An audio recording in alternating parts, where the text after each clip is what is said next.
परिजनों, सबसे पहले मैं अपना आभार प्रकट करना चाहता हूं कि इतना भव्य स्वागत आपने किया मेरा, और जितने भी यहाँ पर लोगों ने आकर के अपने भावनाओं को व्यक्त किया, उन्होंने बहुत सी अच्छी अच्छी बातें कही मेरे लिए।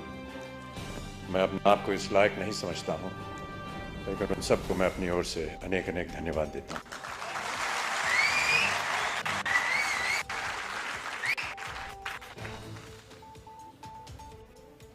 यहाँ पर जब मैं आया तो कार्यक्रम के आरंभ में आपने फूलों से मेरा स्वागत किया,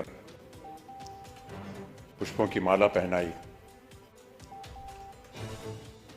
और मैं ऐसा मानता हूं कि ये जो पुष्पों की माला आपने मेरे गले में डाली, उसे मैं एक वरमाला के तौर पर देखता हूं। और ये जो वरमाला आपने मुझे पहनाई है, इस नाते से मैं आपके परिवार का एक सदस्य हो गया हूं।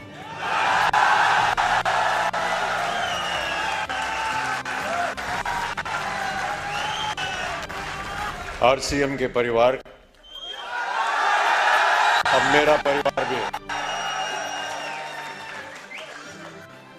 और जितने भी वादे जिन लोगों को आज यहाँ पुरस्कृत किया गया, और जितने भी यहाँ पर सज्जन पुरुष आए हैं, जितनी भी मेहनत आप कर रहे हैं, मैं ये वादा करता हूं कि उतनी ही मेहनत मैं भी करूंगा,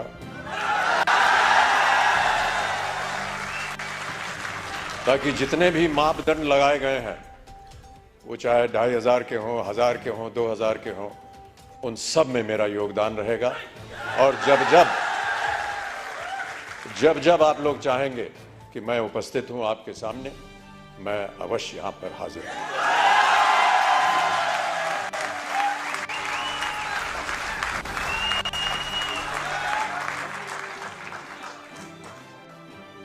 बहुत सारी भूमिका लिख करके मुझे दी गई थी यहां आने से पहले कि इन बातों को लेकर के आप बोलिएगा यहाँ की जनता को। वो कागज है मेरे पास, लेकिन मुझे लगता है कि वो कागज मनोज जी के लिए बनाया गया था, वहां से गायब करके मेरे पास आ गया। फिर भी मैं ऐसा मानता हूं कि उसकी आवश्यकता नहीं पड़ेगी। मुझसे कहा गया था कि जितने भी यहाँ पर लोग हैं, उन सबको प्रोत्साहित करने के लिए कुछ शब्द आप बोल दीजिए। मेरा ऐसा मानना है कि किन शब्दों में आपको प्रोत्साहित करूं? जय आरसीएम।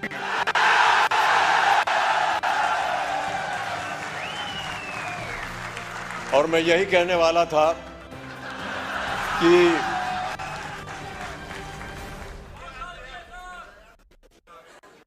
जो आपको प्रोत्साहित करने वाले हैं, वो आपके सामने यहां मौजूद हैं। त्रिलोचन जी,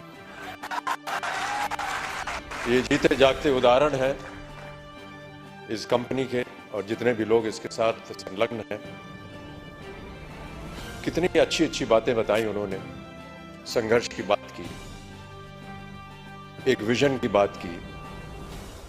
बहुत कम लोग ऐसे होते हैं विश्व में जो दूरदर्शी होते हैं, और मेरी नजर में जो लोग दूरदर्शी होते हैं, उनका सम्मान नहीं करना चाहिए, उन्हें ईश्वर जैसा मानना चाहिए। हम और आप तो शायद नहीं देख पाएंगे कि कल क्या होगा, लेकिन इनकी नजर में होता है, और वो देख पाते हैं कि आगे आने वाले दिन कैसे होने वाले हैं। तो इनको एक ईश्वर का दर्जा दिया जाता है। मैं ऐसा मानता हूं कि आप लोगों को एक ईश्वर की तरह त्रिलोचन जी आपके सामने मिले हैं।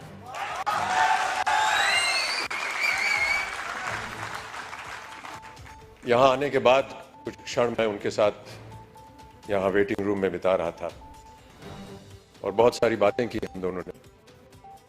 और उन्होंने बात बताई कि कुछ संकट हुए उनके जीवन में। तो संकट हम सबके जीवन में होता है, और बहुत अच्छी बात कही उन्होंने कहा कि जब तक हर एक के जीवन में कोई दुख, दर्द, संकट नहीं आता, तब तक हमें पता नहीं चलता कि जब बीमारी होती है तो उसका मूल्य क्या होता है। और मैं इस बात को भी मानता रहा क्योंकि मेरे जीवन में भी कई ऐसे क्षण आए जहां पर मुझे संघर्ष करना पड़ा।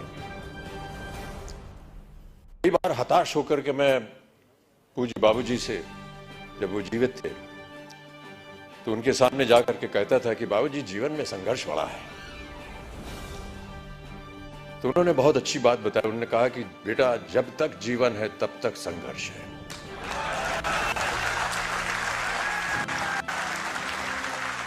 और आप भी मान लीजिए कि आपके जीवन में प्रतिदिन प्रतिक्षण ये संघर्ष रहेगा और आप लोगों को वादा करना पड़ेगा कि ये संघर्ष में आप लगे हैं, आगे भी आगे आप संघर्ष करते जाएंगे ताकि जो भी कार्य आप उठाएं उसमें वो संघर्ष जो है वो नजर आए। जिस दिन लोग आपके संघर्ष को सम्मानित करेंगे उस दिन आपका पदार्थ जो है वो ऊंचाइयों पर पहुंचाएगा।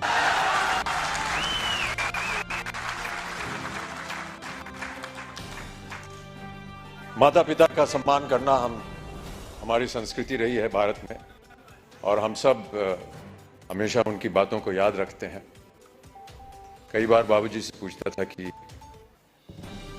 मेहनत करने के लिए क्या करना चाहिए। उन्होंने कहा कि काम करना चाहिए और समय से काम करना चाहिए। एक संस्कृत का श्लोक उन्होंने मुझे बताया कि सूर्योदय चास्तमय चशारिनम जहाति लक्ष्मी रवि चक्रवर्तीनम। माने ये कि सूर्य उदय होने से लेकर के और अस्त होने तक जो इंसान सोता है वो चाहे चक्रवर्ती राजा भी क्यों ना हो, उसकी धनराशि जो है वो गायब हो जाती है। तो सूर्य उदय होने से पहले आपको उठना पड़ेगा और न्यूट्री चार्ज को आगे बढ़ाना पड़ेगा।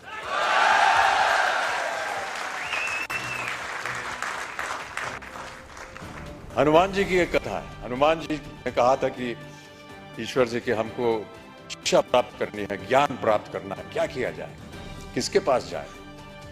उनसे बताया गया कि आप सूर्य के पास जाइए। सूर्य देवता जो है वो ज्ञान का भंडार है, उनके पास आप जाएंगे तो वो आपको ज्ञान दे सके। तो हनुमान जी गए सूर्य देवता के पास। सूर्य देवता ने कहा भैया मैं तो चलायमान हूं, चलता रहता हूं, कैसे तुमको शिक्षा दूंगा मैं। तो हनुमान जी ने कहा कि आप ज्ञान मुझे देते जाइए और चलते रहिए, मैं आपके सामने उल्टा होकर के चलूंगा तो आप चलते रहेंगे, मैं आपके सामने उल्टा होकर के चलता रहूंगा और ज्ञान प्राप्त हो जाएगा मुझे। कहने का तात्पर्य यह है कि सूर्य के आगे आपको चलना पड़ेगा, भी जाकर के आपको ज्ञान प्राप्त होगा, तभी आपका संघर्ष जो है वो सफल होगा।